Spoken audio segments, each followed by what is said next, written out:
নমস্কাৰ মই ভাস্কৰ জ্যোতি বৰাই আপোনালোক সকলোকে নিৰ্বাচন পৰ্বলৈ স্বাগতম জনাইছো। আজি নিৰ্বাচন পৰ্বত আটাইকেইটা ৰাজনৈতিক দলৰ প্ৰাৰ্থিত্ব কেন্দ্ৰিক বিদ্ৰোহৰ কিছু কথা আমি বিশ্লেষণ কৰিম। প্ৰাৰ্থিত্ব কেন্দ্ৰিক বিদ্ৰোহ দেখা গৈছে বিজেপি, কংগ্ৰেছ, অসম গণ পৰিষদ, ৰাইজৰ দল সকলোতে প্ৰাৰ্থিত্ব কেন্দ্ৰিক বিদ্ৰোহ দেখিবলৈ পোৱা গৈছে।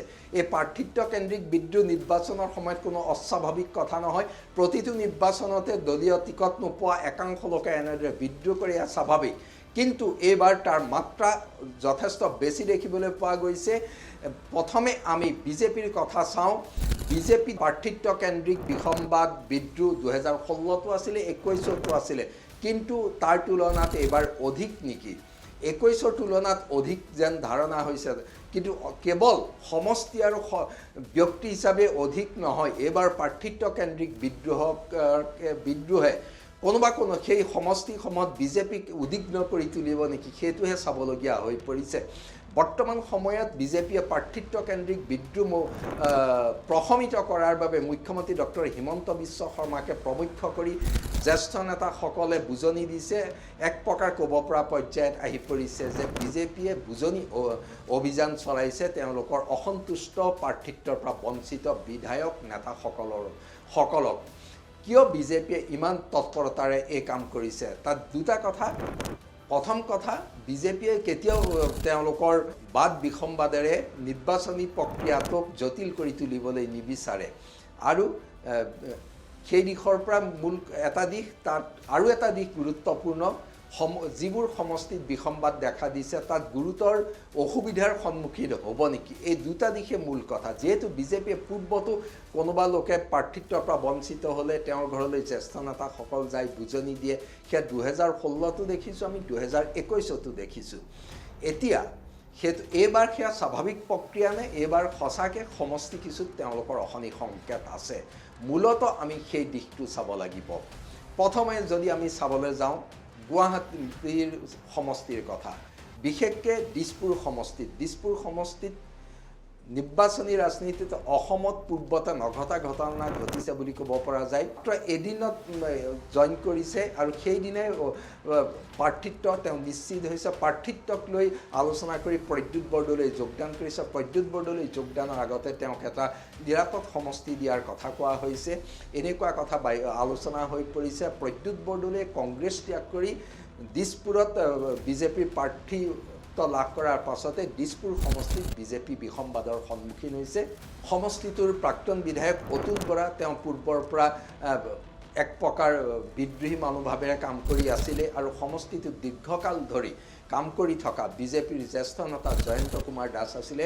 তেওঁ প্ৰতিটো নিৰ্বাচনতে প্ৰাৰ্থিত্ব বিচাৰিছিলে। এইবাৰ তেওঁ শক্তিশালীভাৱে প্ৰাৰ্থিত্বৰ দাবীদাৰ আছিলে। তেওঁ প্ৰাৰ্থিত্ব লাভ কৰিব বুলি আশা কৰিছিলে। যোৱাবাৰ তেওঁ প্ৰাৰ্থিত্বৰ পৰা বঞ্চিত হওঁতে এইবাৰ তেওঁক দলে প্ৰাৰ্থিত্ব দিব বুলি এক আশ্বাসো প্ৰদান কৰিছিলে, কিন্তু অৱশেষত প্ৰদ্যুৎ বৰদলৈৰ আগমনে সকলো ওলট পালট কৰি দিলে। এতিয়া দিছপুৰ সমষ্টিত দেখা গৈছে যে জয়ন্ত দাস অতুল বৰাক বুজনি দিয়াৰ চেষ্টা কৰিছে। অতুল বৰাৰ ঘৰলৈ মুখ্যমন্ত্ৰী ডক্টৰ হিমন্ত বিশ্ব শৰ্মা নিজেই গৈছে। অতুল বৰাৰ তেওঁলোকে তেওঁৰ খং ক্ষোভ প্ৰশমন কৰাৰ চেষ্টা কৰিছে, কাৰণ দিছপুৰ সমষ্টিত অতুল বৰাৰ বিশেষ গণভিত্তি আছে, তাক ওলাই কৰিব পৰা বিধৰ নহয়। দিছপুৰ সমষ্টিত যদিও বিজেপিৰ নিজৰ শক্তিশালী গণভিত্তি আছে, তাৰ মাজত অতুল বৰাৰ ব্যক্তিগত প্ৰভাৱো আছে। অৰ্থাৎ অতুল বৰাৰ অসন্তুষ্টিয়ে প্ৰদ্যুৎ বৰদলৈৰ কিছু ভোটৰ হৰণ মদন কৰোৱাৰ আশংকা আছে। সেইকাৰণে অতুল বৰাৰ লগত তেওঁলোকে আলোচনা কৰিছে। একেদৰে জয়ন্ত দাসৰ সৈতেও তেওঁলোকে আলোচনা কৰিছিল, কিন্তু জয়ন্ত দাস ওলাই আহিলে। জয়ন্ত দাসে নিৰ্বাচনত প্ৰতিদ্বন্দ্বিতা কৰিব।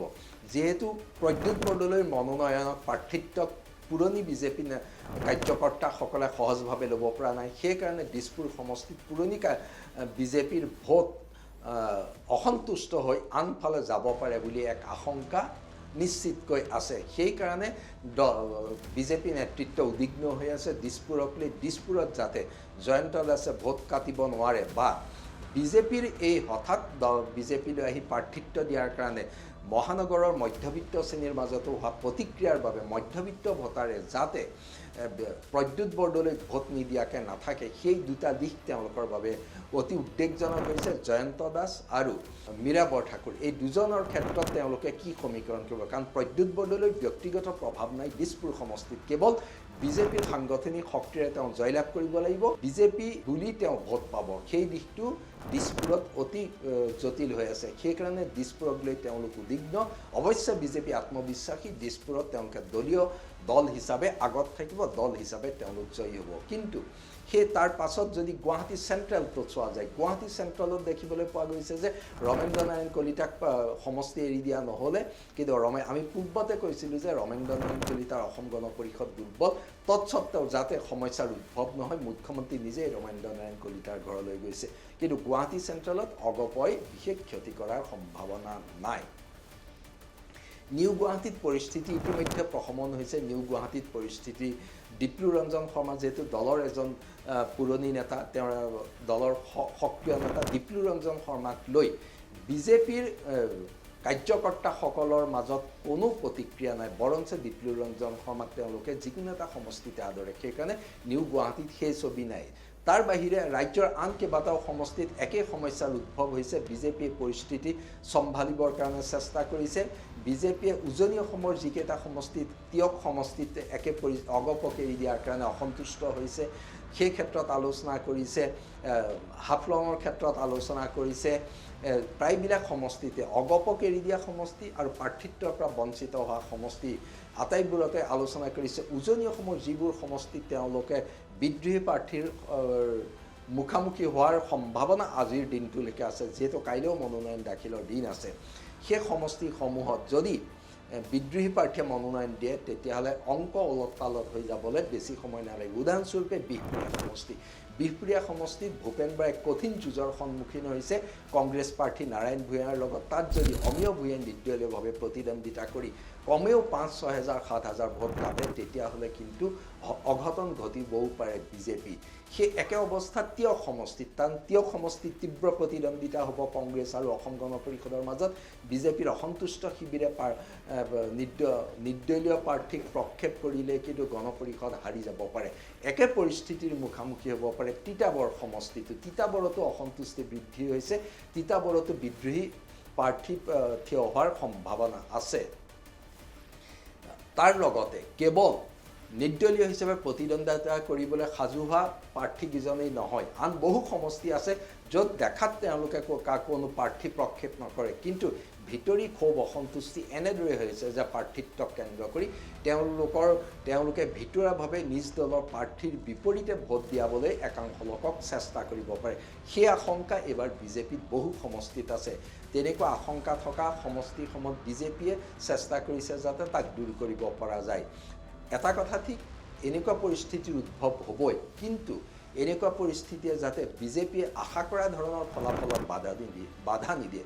বিজেপিয়ে কেৱল জয়ৰ কথাই সমষ্টিটো নাভাবে, জয়ৰ ব্যৱধানৰ কথাও ভাবে, তাত যাতে প্ৰভাৱ নপৰে সেই দিশটো গুৰুত্ব দিছে মুখ্যমন্ত্ৰী ডক্টৰ হিমন্ত বিশ্ব শৰ্মা, সভাপতি দিলীপ শইকীয়া, ৰাষ্ট্ৰীয় নেতৃত্ব সকলোৱে বিষয়টোত গুৰুত্ব দিছে। সেইকাৰণে বিজেপিয়ে 16 আৰু 21তকৈ এইবাৰ বিদ্ৰোহ প্ৰশমনত অধিক সময় দিবলগীয়া হৈছে। বিজেপিৰ পাছতে যদি কংগ্ৰেছলৈ চাওঁ, কংগ্ৰেছতো একে অৱস্থা দেখা গৈছে। কংগ্ৰেছত প্ৰাৰ্থিত্বৰ পৰা বঞ্চিতসকলে দল হৈছে, নিৰ্দলীয় হিচাপে প্ৰতিদ্বন্দ্বিতা কৰাৰ চেষ্টা কৰিছে, কিন্তু বিজেপি নেতৃত্ব আৰু কংগ্ৰেছ নেতৃত্বৰ মাজত পাৰ্থক্য দেখিবলৈ পোৱা গৈছে। বিজেপি নেতৃত্বই যিদৰে বুজনি দিছে, কংগ্ৰেছ নেতৃত্বই বুজনি দিয়া নাই। কংগ্ৰেছ নেতৃত্বই বিশেষ তেওঁলোকক গুৰুত্ব দিয়া পৰিলক্ষিত হোৱা নাই, অৰ্থাৎ দল এৰি গ'লেও যাব পাৰে, তেনেকুৱা এক পৰিস্থিতিৰ উদ্ভৱ কৰিছে। ইয়াৰ মূল কাৰণ কি? নিশ্চিতকৈ কংগ্ৰেছে এইবাৰ নিৰ্বাচনতকৈ 31 নিৰ্বাচনৰ বাবে সাজু হৈছে। এইবাৰ তেনেকুৱা দলীয় আনুগত্য নথকা ব্যক্তিসকলক লৈ বিশেষ চিন্তা কৰা যেন তেওঁলোকে দেখিবলৈ পোৱা নাই।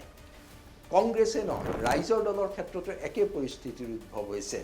ৰাইজৰ দলেও মিত্ৰতা কৰাৰ লগে লগে বহু সমষ্টিয়ে অসন্তুষ্ট নেতা ওলাইছে। এইসকলৰ ক্ষেত্ৰত ৰাইজৰ দলে কি কৰিব? ৰাইজৰ দলে কেনেকুৱা পদক্ষেপ গ্ৰহণ কৰিব? কাৰণ ৰাইজৰ দলে নিৰ্দিষ্ট কেইটামান সমষ্টিত প্ৰতিদ্বন্দ্বিতা কৰাৰ পাছতেই আনবোৰ সমষ্টিত তেওঁলোকে তেওঁলোকৰ সেইসকল নেতাক কেনেদৰে ৰাখিব পাৰিব সেয়া লক্ষণীয় হ'ব।